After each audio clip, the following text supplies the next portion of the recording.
तो एक बार फिर दिल्ली के इंदिरा गांधी इंटरनेशनल एयरपोर्ट से स्पेशल शो आपके लिए लेके आ रहा हूं, क्योंकि मैं गया था मिर्जापुर योगी आदित्यनाथ का इंटरव्यू करने और उसके बाद मैं स्टूडियो ना पहुंच पाता। इससे बचने के लिए मैंने आज यहां से शो करने की सोची। आपको थोड़ी असुविधा हो रही होगी हमारे तमाम गेस्ट को, उसके लिए माफ़ी चाहता हूं। इस खास बहस में मेरे साथ जुड़ गई हैं शुभ्रष्टा, जो कि एक पॉलिटिकल एनालिस्ट हैं, अपने फायर ब्रांड विचारों से देश को प्रभावित करती हैं। मौलाना साजिद रशीदी साहब, जो कि प्रेसिडेंट है ऑल इंडिया इमाम एसोसिएशन के और हमारे शो में अक्सर आते हैं। मुस्लिम वॉइसेस बड़ी गंभीरता से रखते हैं। हमारे साथ प्रोफेसर दिनेश वार्ष्णेय हैं, जो कि लीडर है सीपीआई के, दिल्ली यूनिवर्सिटी में पढ़ाते हैं। हमारे साथ विनोद बंसल साहब हैं, जो कि स्पोक्स पर्सन है विश्व हिंदू परिषद के। हमारे साथ सनी धीमान हैं, जो कि एक स्टूडेंट लीडर हैं जेएनयू के, नोएडा स्टूडियो में हैं। और शर्जील इमाम का सरप्राइजिंगली उनका समर्थन कर रहे हैं, क्योंकि जेएनयू एसयू ने आज स्टेटमेंट जारी किया है कि शर्जील इमाम को फंसाया जा रहा है। संगीत रागी पॉलिटिकल एनालिस्ट हैं, आरएसएस के विचारक हैं। परवेज अहमद शाह स्टूडेंट लीडर हैं, लखनऊ से जुड़े हैं हमारे साथ। डॉक्टर सतीश प्रकाश पॉलिटिकल एनालिस्ट है, प्रोफेसर हैं, हमारे साथ मेरठ से जुड़े हुए हैं। और प्रोफेसर मुफ्ती जाहिद, ये अलीगढ़ मुस्लिम यूनिवर्सिटी से जुड़े हुए हैं। सबसे पहले मौलाना साहब आपके पास आना चाहूँगा। आपने सुना क्या सोचता है देश का एक धड़ा आपके बारे में? आपने योगी जी को सुना, आपके जितने सवाल थे, आपने कहा था 16 तारीख का बयान था, गिरफ्तारी नहीं हुई। सब सवाल मैंने योगी आदित्यनाथ से पूछे, सीएए के बारे में पूछा, एनआरसी के बारे में पूछा, यहाँ तक पूछा कि शाहीन बाग से बातचीत क्यों नहीं। जवाब आपने साफ सुना। क्या आप देश के परसेप्शन को समझ पा रहे हैं? योगी जी ने आपका जवाब कहाँ दिया जब आपने पूछा कि शर्जील इमाम को क्या आपने छोड़ा हुआ है? आपकी तरफ से उनको शय मिली हुई, आपने पकड़ा, क्या जवाब दिया उन्होंने? आप बता दीजिए, दोबारा सुनवा दीजिए। उन्होंने तो कोई जवाब नहीं दिया आपकी बात का, गोलमोल कर गए वो बात को। अब मुझे बोलना पड़ा जो डायलॉग आपको बोल रहे थे उस दिन, मेरा दिया डायलॉग मुझे सुना रहे थे। सावन के अंधे को हरा ही हरा नजर आता है, मेरी माँ कहा करती थी। आपको हरा ही हरा नजर आ रहा है, आपको उनका क्रिटिसिज्म दिखाई नहीं दे रहा है। आपको ये नहीं दिखाई दे रहा है कि बीजेपी ने शर्जील इमाम को पकड़ लिया, आपको ये नहीं दिखाई दे रहा है। भाई साहब दीपक चौरसिया जी, जब आपकी आंखों पर संघी चश्मा चढ़ जाए तो आप ऐसी बातें करेंगे जैसे कर रहे हैं मुझसे। हक है आपका, करिए। अच्छा, दोषी मानते हो? लेकिन दोषी, लेकिन मैं बता दूं मौलाना साहब, आप एक आरोप लगा रहे हैं मुझ पर। सुन लीजिए, आप एक आरोप लगा रहे हैं, पर मैं आपको बड़ी जिम्मेदारी के साथ कह रहा हूं। सुनिए, आप सुन लीजिए, बड़ी जिम्मेदारी के साथ कह रहा हूं कि मैं सिर्फ और सिर्फ पत्रकार हूं। आज भी शाहीन बाग जाने को तैयार हूं, आज भी शाहीन बाग जाने को तैयार हूं। आपने मुझे ये कैसे कह दिया? मौलाना साहब बोलिए। कल चलेंगे मेरे साथ? सर चलेंगे मेरे साथ? सर आपने मुझे चलेंगे मेरे साथ? बोलिए, कमिट करिए। भाई साहब वहाँ पत्रकार लोग पहुंच रहे हैं, इंटरव्यू कर रहे हैं। ऐसी आपके अंदर ऐसी कौन सी कमी खामी है कि आपको पहुंचने नहीं दिया जा रहा है? आपका इंटरव्यू नहीं ले रहे हैं लोग, क्यों? क्या वजह है? आप सोचो ना, आप भी देखो ना, कहीं ऐसा तो नहीं। आपने तो सब देख लिया मौलाना साहब, आपने तो सब देख लिया। मैं तो आपको लेके चलने को राजी हूं ना। अभी रिक्वेस्ट की थी आपसे दीपक चौरसिया ने। समझाओ, आप समझाओ, क्या पत्रकार को मारना ठीक है? बताइए ना, जो हुआ मेरे साथ आपने बोला झूठा है। नहीं, आपके बारे में खड़े होकर कुछ नहीं हुआ। आपने जानबूझकर षड्यंत्र रचा है की कोशिश कर रहे थे, सारा षड्यंत्र रचा है आपने। खड़े थे आपके चैनल पे, देश जानना चाहता है आपसे। ये षड्यंत्र रचा था आपने और उस षड्यंत्र का जवाब आपको मिल गया है। मतलब पिटाई ठीक हुई, आप ये कहना चाहते हैं? हमला ठीक हुआ? नहीं, हमला तो हुआ ही नहीं। बिल्कुल हमला नहीं होना चाहिए। हमला पत्रकारों पर हमला ठीक हुआ? पत्रकारों पर बिल्कुल हमला नहीं होना चाहिए। सवाल ये है कि दीपक चौरसिया पत्रकार है। कैमरा कहाँ है? कैमरा कहाँ, मुझे बताओ ना। अरे वो कैमरा कहाँ है? वो सवाल ये है, का कैमरा कहाँ है? कैमरा कहाँ है बताओ ना। जो कैमरा टूट गया उसका क्या हुआ? मुआवजा दोगे? अरे मुझे बताओ ना, कल शो में हमला हुआ कि नहीं हुआ? आपने करवाया कि नहीं करवाया? जी आपके पहली बार आए हैं। कैमरे तो बहुत सारे लगे हुए हैं आपको, ये शो में तो सारे कैमरे लगे हुए हैं। ये तो कैमरा का जंजाल है। मुझे बताइए, कैमरा टूट दीपक चौरसिया आप पत्रकार है? क्या पत्रकार है? आप सवाल पूछ रहे हैं कि 500 रुपए लेकर आप भाई इनसे बात आए हैं, तो आपको क्या लोग सराखों पर बिठाएंगे? संविधान बचेगा? आप कितने रुपए लेकर गए थे स्टूडियो से वहां पर? 500 रुपए वाला कौन है भाई? 500 रुपए वाला सवाल सनी धीमान आपसे पूछ रहा है। मैंने कभी नहीं कहा 500 रुपए लेकर बैठे, माफ कीजिएगा, मैंने कभी नहीं कहा 500 रुपए लेकर बैठे। मैं आपको देख नहीं पा रहा हूँ, अनावश्यक उसका लीवर दे रहे हैं। जोड़ीदार बैरिकेड पे खड़े होकर कह रहे हैं कि 500 रुपए लेकर आए हैं। मेरे जो भी जोड़ीदार पर मैं आपको कह दूं, 500 रुपए देंगे क्या? आप मेरी पत्रकारिता पर सवाल उठाने वाले 500 कोई रुपए नहीं होते। देंगे मैं पत्रकार हूँ, इसलिए आप मेरे सामने बैठे हैं, क्योंकि मैं आपकी आलोचना की सहने की भी ताकत रखता हूँ। नहीं है आपकी आलोचना सहने की ताकत रखता हूँ मैं, आपकी आलोचना सहने की ताकत रखता हूँ मैं। इस्तेमाल नहीं करूंगा जो बाकी लोग करते हैं, पर पूरा देश जानता है कि आप क्या है, पूरा देश जानता है कि आप क्या है। आपसे मैं ये कहना चाहता हूँ, मैं नहीं टुकड़े टुकड़े नहीं। आज सनी धीमान आपके स्टूडियो में बैठकर ये कह रहा है कि शर्जील इमाम के खिलाफ अगर इस देश में सबसे पहले कोई बोला है वो जेएनयू का सनी धीमान सबसे पहले पुलिस में कंप्लेंट करने जाता है, लेकिन पुलिस एक्सेप्ट नहीं करती क्योंकि बीजेपी चाहती है शर्जील इमाम को बड़ा बनाना, क्योंकि अगर सावरकर है तो जिन्ना भी चाहिए, और ये जिन्ना को पैदा करने वाले बीजेपी के लोग हैं, जो शर्जील इमाम की सोच वाले लोग हैं, उनको आप क्या कहना चाहेंगे? छोड़िए, मैं पत्रकार हूँ या नहीं, देश को डिसाइड करने दीजिए। मैं इस बहस में जाना ही नहीं चाहता। जो मेरे बारे में जो राय बनाए, लेकिन मैं दोनों पक्षों को दिखाऊंगा। ऐसे लोगों को भी दिखाऊंगा जो कहते हैं कि मैं पत्रकार नहीं हूं, लेकिन पत्रकार के तौर पर मुझसे बात करना पसंद करते हैं। सुब्रता, जवाब दीजिए।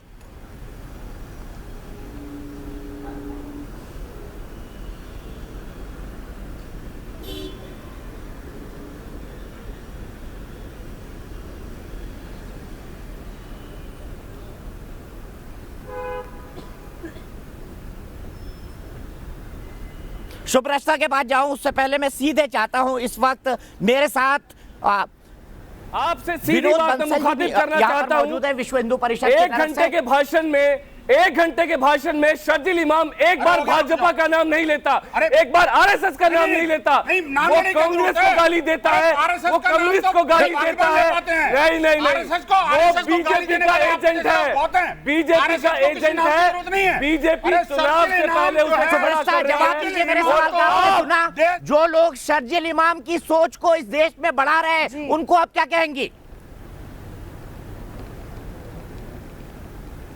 दीपक जी, उनको मुझे कहने की कोई ज़रूरत नहीं है।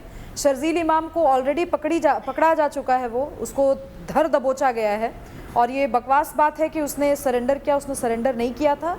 पुलिस ने प्रॉपर कार्रवाई के तहत, जो रीजनल रिपोर्ट है अगर आप वो पढ़ेंगे तो पता चलेगा, उसको पकड़ा जा चुका है। तो इस देश जो संविधान बचाने निकले हैं, मैं उनको आश्वस्त करना चाहती हूँ कि संविधान के या देश के टुकड़े टुकड़े करने वाले लोगों को संविधान ही और बाकी जितने भी ऑर्गेनाइजेशन है जो शर्जील का समर्थन कर रहे हैं,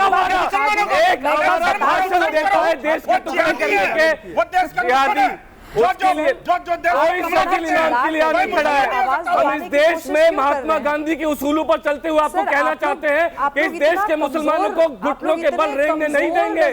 जो महात्मा गांधी ने कहा है वही बात हम आपको कहना। खिसियाए हुए शो में बिल्कुल इस तरह का बिहेवियर करते हैं जैसे दूसरे शर्जील इमाम आप ही हैं। जब किसी को बोलने का मौका दिया गया है तो बोलने दीजिए। और अगर बिल्कुल आप इतने ज़्यादा अराजक हो गए हैं तो शाहीन बाग में तो प्रोटेस्ट कर ही रहे हैं आप लोग, वहीं रहिए सर। टीवी पैनल डिस्कशन में आने की ज़रूरत नहीं है जब आप लोग नहीं सुन सकते हैं तो। दीपक जी, मुझे नहीं पता मेरी आवाज़ वहाँ तक जा रही है या नहीं, लेकिन मैं एक बात क्लियर करना चाहती हूँ कि जो भाषण बिल्कुल आ रही है। सुब्रता, बोलिए, आप बोलिए, आपकी आवाज़ जा रही है। 30 सेकंड अगले आपके कोई नहीं बोलेगा, कोई काटेगा उसको, ऑडियो टिप कर दीजिए, सबके पास जाऊंगा।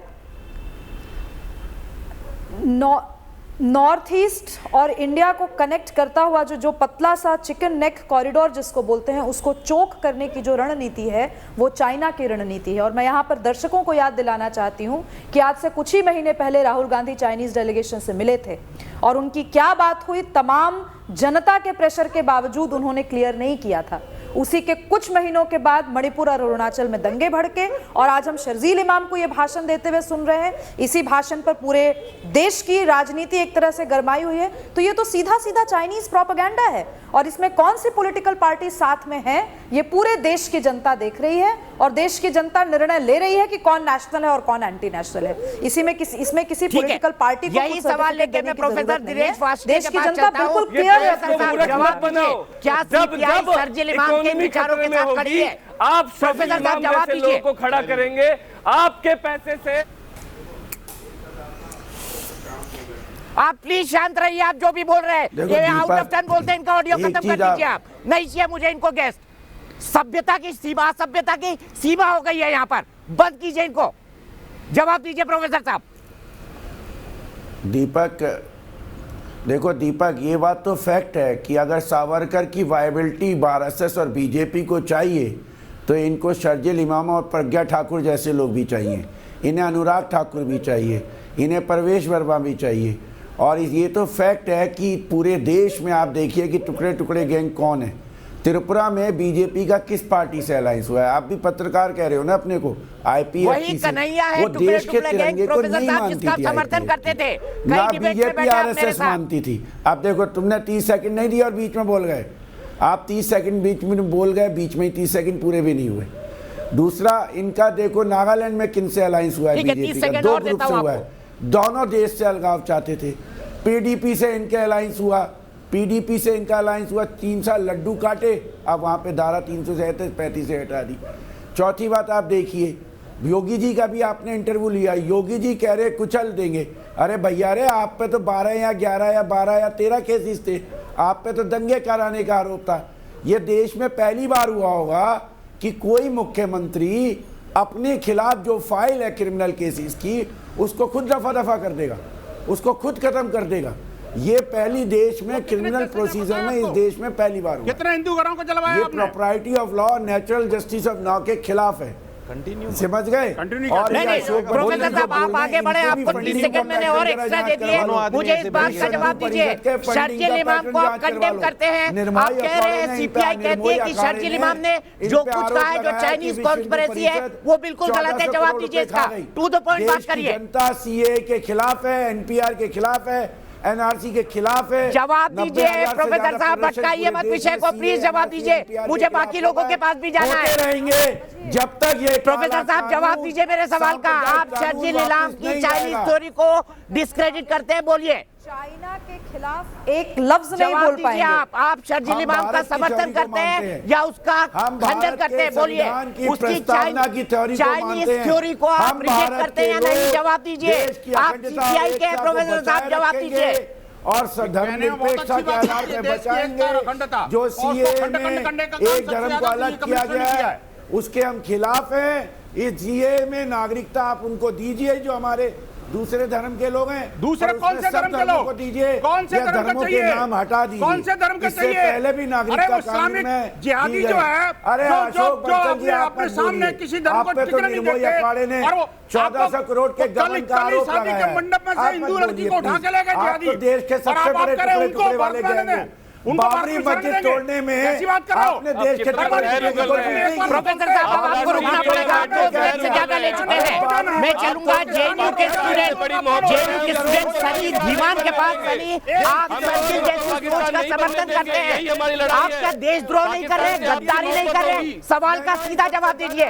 प्रोफेसर साहब और विनोद जी रुक जाइए 1 मिनट के लिए प्लीज, जवाब दीजिए। सनी क्या बात कर रहे हैं? बोलिए। देश की जनता के पेट जी बोलिए। आप शर्जील जैसी सोच का समर्थन करते हैं, आप गद्दारों के साथ नहीं है, आप देशद्रोहियों के साथ नहीं है। आपको बस 30 सेकंड में जवाब देता हूं। शर्जील इमाम ने एक बार बीजेपी आरएसएस का नाम लिए बिना महात्मा गांधी को फासिस्ट बोला, भारत के संविधान को जलाने की बात की। उस शख्स का कोई खड़ा नहीं हो सकता। हम कह रहे हैं कि आप यूएपीए का गलत इस्तेमाल कर रहे हैं। 10 दिन तक वो लड़का जहर उगलता फिर रहा था, उससे पहले भी जहर उगला है। लेकिन आपकी उत्तर प्रदेश की जो पुलिस है जानबूझ के जिन्ना चाहती है ताकि देश का बंटवारा फिर हो, लेकिन हम हिंदुस्तानी इस देश का बंटवारा नहीं होने देंगे। और शाहीन बाग इस मुल्क में हर जगह होगा, क्योंकि शाहीन बाग जर्रे में शाहीन बाग है। समर्थन करेंगे, जेएनयू में शाहीन बाग है। हम शाहीन बाग के साथ खड़े हैं, हम शाहीन बाग के साथ खड़े हैं। ये आपकी देशभक्ति, ये आपकी देशभक्ति, दोगली आपकी सो-कॉल्ड देशभक्ति, दोगली है, शाहीन बाग में बार आइए तो मुझसे डिबेट कीजिए। विनोद बंसल जी जवाब दीजिए इनकी देशभक्ति का। क्या पूछना चाहते हैं आप? मैं ये कहना चाहता हूँ, मैं दीपक चौरसिया के शो पर आया हूँ, आपके सवालों का जवाब देने नहीं आया हूँ। हमें पता है आपका कैरेक्टर क्या है बताइए। सरजील नाम का विरोध भी करते हैं, समर्थन भी करते हैं। हम शाहीन बाग का समर्थन किस लिए करते हैं? सीए में क्या विरोध है बताइए जरा। अब सुनिए, सीए में मैं आपको सीधी बात कहता हूँ, सरजील इमाम के खिलाफ सनी इमाम कंप्लेंट करने जाता है।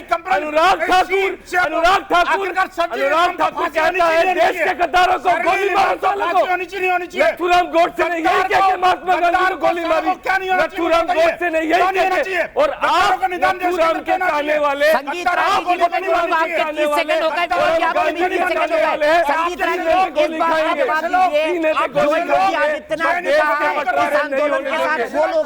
जो सिमी के साथ है, पीएफआई के साथ है, टुकड़े टुकड़े गैंग के साथ हैं और देश के गद्दार हैं। क्या आपको भी लगता है जो शब्द गद्दार इस्तेमाल किया है शाहीन बाग की प्रोटेस्ट में, जो जिन लोगों का वरद हस्त है वो वाकई देश से गद्दारी की भावना रखते हैं? देखिए, अनुराग ठाकुर ने कहा कि देश के गद्दारों को जूते मारो सालों को, या जो भी नारा लगा हो, जो लोग इससे दुखी हैं, क्या वे अपने आप को गद्दार मानते हैं? क्या वो कौम अपने आप को गद्दार मानती है? ये उसका उत्तर वही दे सकता है। देश की सबसे बड़ी गद्दार मेंबर ऑफ पार्लियामेंट में कुछ मेंबर पार्लियामेंट है, कोई नहीं बोल सकता है। महात्मा गांधी के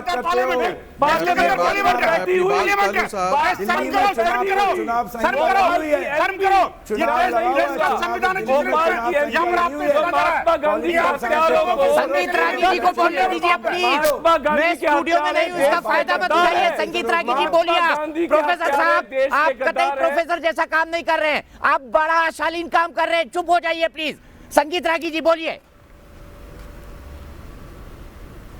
देखिए, मेरा सिर्फ इतना कहना है कि जो अनुराग ठाकुर ने कहा और गद्दार का नाम लेकर के कहा, तो उसमें मुस्लिम समाज को उत्तेजित होने की क्या आवश्यकता है? वो तो अब अपने आप को देशभक्त कह रहा है। एक और अपने आप को कह रहे हैं कि हम देशभक्त हैं, और दूसरी तरफ जो है वो अनुराग ठाकुर के बयान पर आप प्रतिक्रिया कर रहे हैं। तो आप अपने आप को सर्टिफिकेट दे रहे हैं। दूसरी बात, मुझे लगता है कि सरजील इमाम को धन्यवाद देना चाहिए। 70 साल में पाकिस्तान की मानसिकता मुसलमानों के एक हिस्से में पल रही थी, जिसे सरजील इमाम ने उद्गार व्यक्त कर दिया है। मैं बार बार ये कहता हूँ कि CAA ने इस बात को उजागर कर दिया है कि इस देश में पाकिस्तानी मानसिकता पलती है, जो ये परिलक्षित ये होता है कि देश का एक मुसलमानों का एक हिस्सा पाकिस्तानी तालिबानी मुसलमानों की इस धरती पर नागरिकता दिलाने के लिए शाहीन बाग, जाफराबाद 100 जगह सड़कों पर आंदोलित है, और साथ साथ इस हद तक जाने के लिए तैयार है कि शहरी आबादी जहां पर कि मुसलमानों का कंसंट्रेशन है, वहां पर हम इस प्रकार से आंदोलन ही ना करेंगे, बल्कि चिकन नेक जो भारत को, जो चाइना जैसा कि भी कहा गया, हम उसको काट देंगे। आप ध्यान रखिए, ये वही चिकन नेक है जिसे जिन्ना पाकिस्तान के अंदर चाहते थे, और गोपीनाथ बारदोली के सत्याग्रह के बाद जिसे गांधी जी ने भी समर्थन दिया, उसके बाद वो आसाम का हिस्सा बना, भारत का हिस्सा बना। तो मुझे सिर्फ इतना ही इस बात का कहना है कि एक मानसिकता है, और एक और सवाल खड़ा होना चाहिए, ऐसी मानसिकता जो कम्युनिस्ट डोमिनेटेड यूनिवर्सिटीज है वहीं से क्यों पलती है? ऐसी मानसिकता अलीगढ़ से ही क्यों पैदा होती है? ऐसी मानसिकता जामिया से ही क्यों होती है? ऐसी मानसिकता जो है वो जेएनयू से क्यों ही उभर करके आती है? ऐसी मानसिकता बंगाल की यूनिवर्सिटियों से इसका मतलब है कि कम्युनिस्ट इस देश के कम्युनिस्टों ने देश के खिलाफ, इस देश के कम्युनिस्टों ने सिर्फ देश विरोधी काम, ये जो कानून देश के कम्युनिस्टों ने सिर्फ सत्ता विरोधी काम नहीं किया है, वो देश विरोधी भी काम किया है। आधार पर किसी के भी साथ डिस्क्रिमिनेशन करने की इजाजत नहीं देती है। और इस सिलसिले में के ऊपर एक मत बोलिए, मैं स्टूडियो में नहीं, उसका फायदा मत उठाइए प्लीज। मैं रिक्वेस्ट कर रहा हूँ प्रोफेसर साहब, 30 सेकंड में जवाब दीजिए। मैं बोलूं या वो बोलेंगे? हेलो जी बिल्कुल, आप बोलिए, आपको ही कह रहा हूं, इंतजार मत कीजिए, बोलिए बोलिए प्रोफेसर साहब। मैं ये समझता हूं कि CAA जो बनाया गया है वो कॉन्स्टिट्यूशन के खिलाफ है, और इससे पहले भी लोगों को बगैर कानून के भी नेशनलिटी दी जाती है। कैसे जवाब दीजिए ना, क्या आप पाकिस्तानी, अफगानी और बांग्लादेशी मुसलमानों को भारत की नागरिकता दिलाना चाहते हैं कंसेशनल नॉर्म्स में? जब बताइए प्रोफेसर साहब, क्या आप पाकिस्तानी मुसलमानों को कंसेशनल नॉर्म्स में सुन लीजिए, उसके बाद आप बोलिएगा भाई। बताइए, मेरी बात सुन लीजिए, पाकिस्तानी मुसलमानों को भारत की नागरिकता उसके बाद दिलाना चाहते बोलिए, हैं? वरना मुझे बोलने का कोई फायदा नहीं होगा। इसके अंदर किसी धर्म का नाम नहीं लेना चाहिए था। जवाब दीजिए ना मेरे सवाल का, प्रवचन तो नहीं दे सकते आप, सवाल का जवाब भी देंगे ना? मेरा सीधा सवाल है, क्या आप पाकिस्तानी मुसलमानों को नागरिकता दिलवाना चाहते हैं? जवाब दीजिए। माइनॉरिटी कह देते तब भी आ जाता, और कानून न बनाते तब भी आ जाता। आपने जो 30 सेकंड दिए उसमें बोलने नहीं दे रहे हैं आप बोलने दीजिए तो मैं बोलूंगा।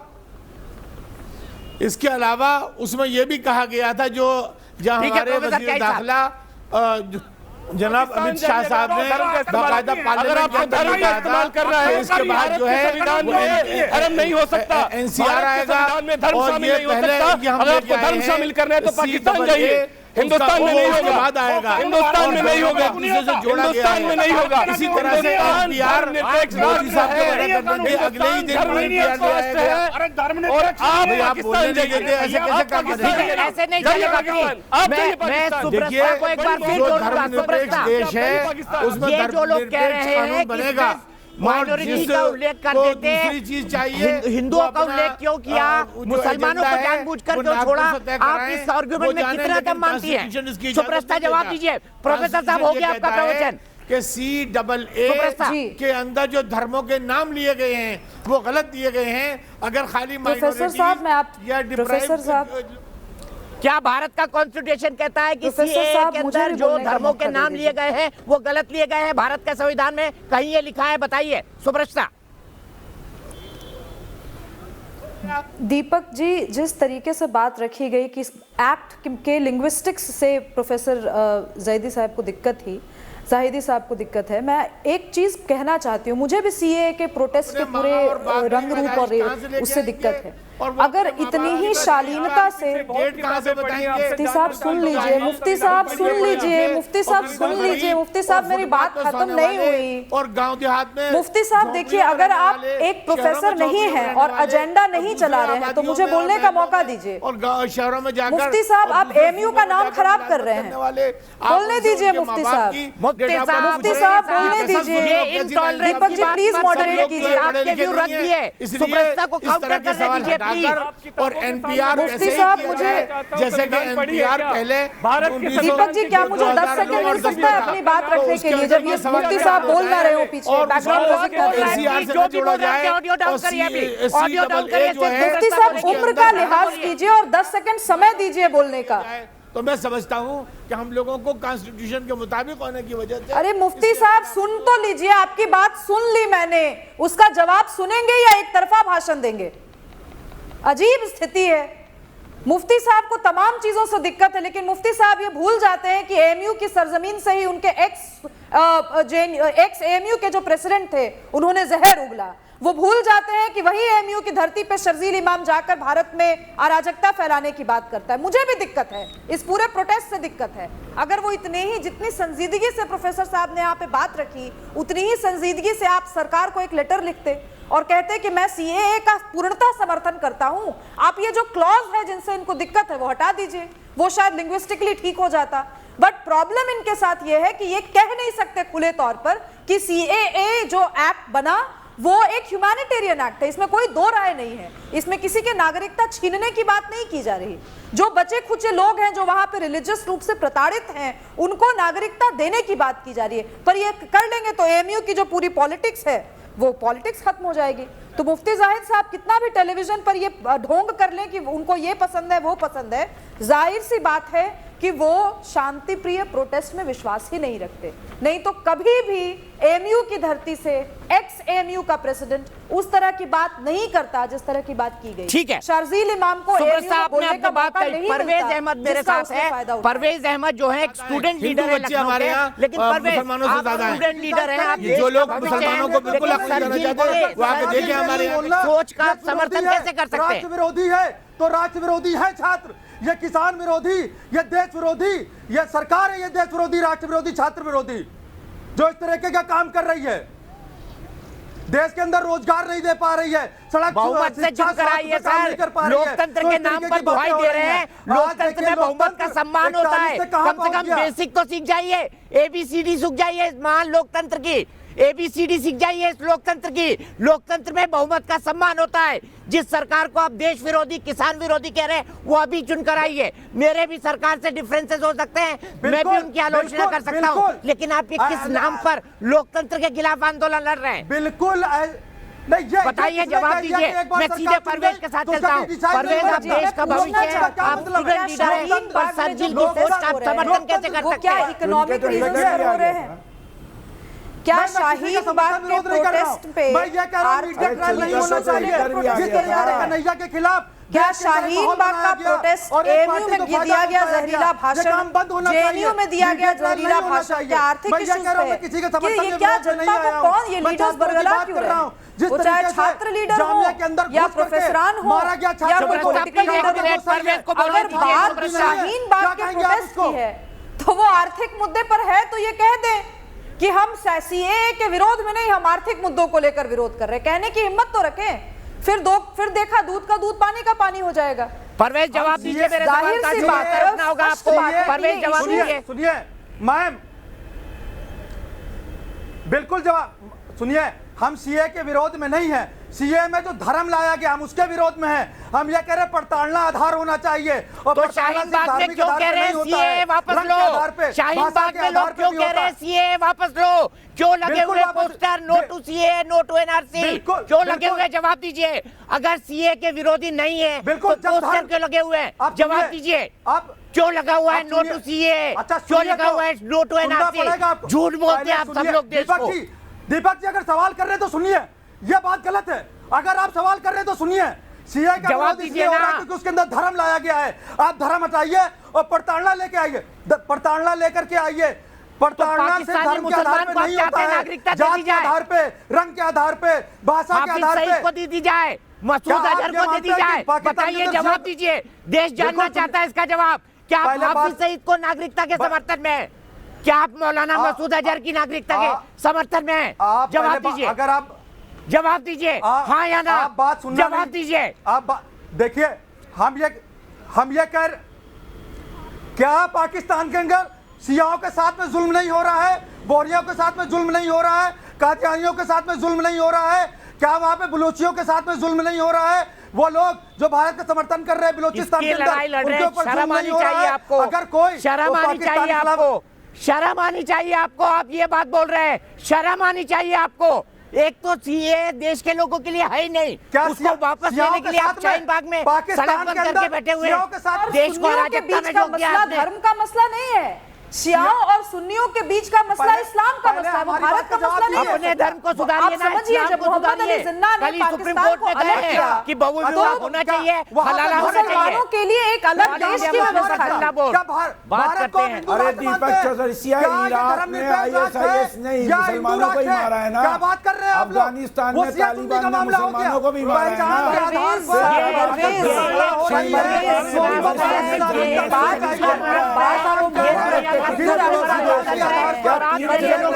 रहे इस देश, किसी माई के लाल में हिम्मत नहीं है कि इस देश का बाल विवाह कर सके। हमारी इस खास बहस में इतना ही, वक्त मेरे पास इतना ही है, लेकिन इस मुद्दे पर हमारी बहस की ये सीरीज जारी रहेगी। अफसोस होता है मुझे, अफसोस होता है ऐसी बातें सुनकर जो धीरे धीरे मुझे लगता है कि कहीं सीएए के विरोधी लोग पाकिस्तानी मुसलमान का समर्थन तो नहीं करना चाहते। लेकिन एक छोटा सा ब्रेक।